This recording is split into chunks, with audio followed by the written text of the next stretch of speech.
Welcome back, tricycle lovers of all kinds. I didn't really see the need to do a video when I put all this together. I had some community posts, and I know they're not really visible to a lot of people. They don't pop up like a video does. But I was thinking all I did was put those up, so maybe I'll just put one last video together because this is about as far as I'm going. I have everything painted, pipes painted. The brake pedal has been lengthened and painted. Foot peg painted. This is actually off another 81 that I had because they had ruined the foot peg that was on here. They cut it and welded, and this is a piece of aluminum angle. Kind of hard to see, but that serves as a kicker stop so we don't contact that beautiful exhaust. Kicker's painted, shined up that kicker bolt. Yeah, baby, look at that. Silencer's done, fiberglass packing's in it. I kind of just had to do something like that. The pictures, as I was going, I was looking, and what you can see, it appears the pipe cuts in and up a little bit. So the top of the pipe should actually be just under this bolt. So I'm about 1.5 inches low, and I just put it all right there.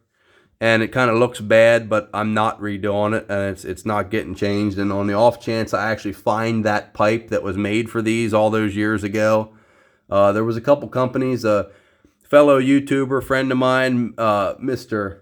Mackworth ATV, was sending me some old magazine ads of those type of pipes that they used to make for certain applications. Team Honda did use some from time to time, but this is just kind of my rendition of it. And if I would have started here and kind of coned it up, then I could have met that a little better instead of all this, these real hard cones where they're 3/8 of an inch on top and 1.25 inches at the bottom. But I'm okay with it, so guess what? It's staying.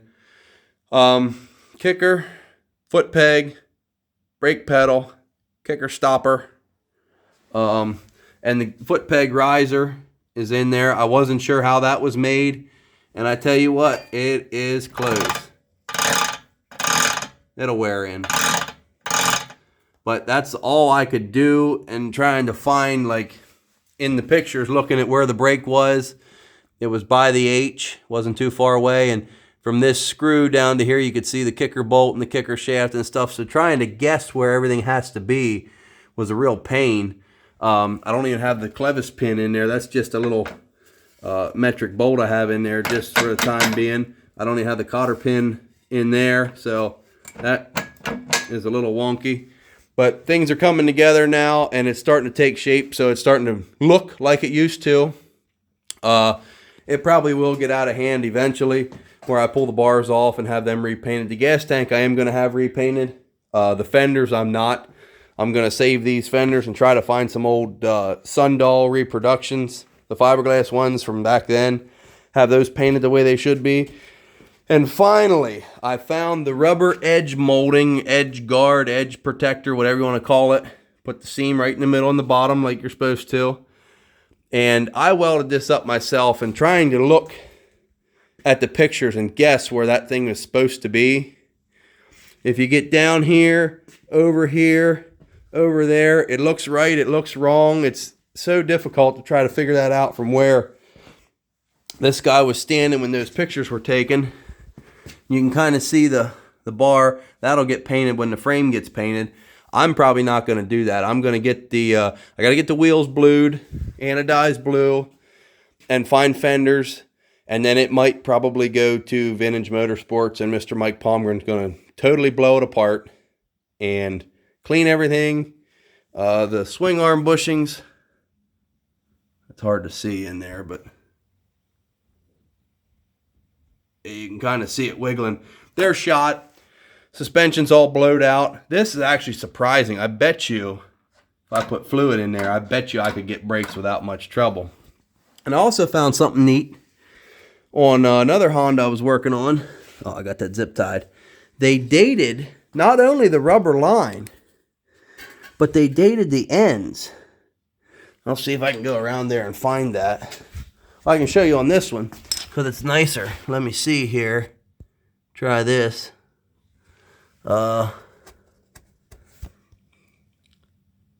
Right?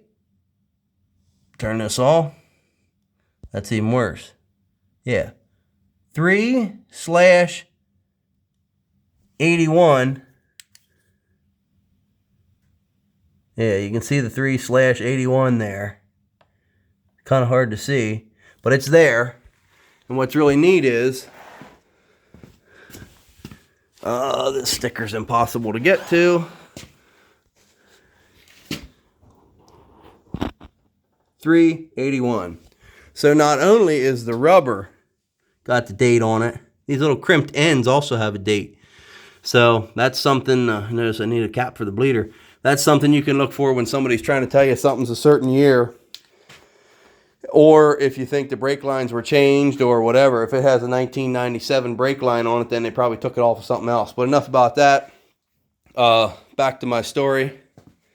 I'd like to have the thing. I don't know if I'm going to do motor. I've already said all this probably a dozen times. But I just want to blow it totally apart. I was considering powder coat, but now I might just have him paint it and do it the way it was from original. Paint it, have the new fiberglass fenders, hand painted, hand lettered, hand stenciled, whatever you want to call it, in the proper look that they were supposed to be. And then have Mike put it all back together. I'm really afraid to get in that engine because I don't know if this gasket is the same as that gasket for that cover. I really don't know. And I don't know what other trick stuff might be done inside there that that you just can't get parts for or can't fix or whatever. But it'd be nice just to have it all one color again, and the hardware not have paint all over it, and fresh, clean zinc, and just looking good. I have the new little piston ring goes in the exhaust and the seal and springs.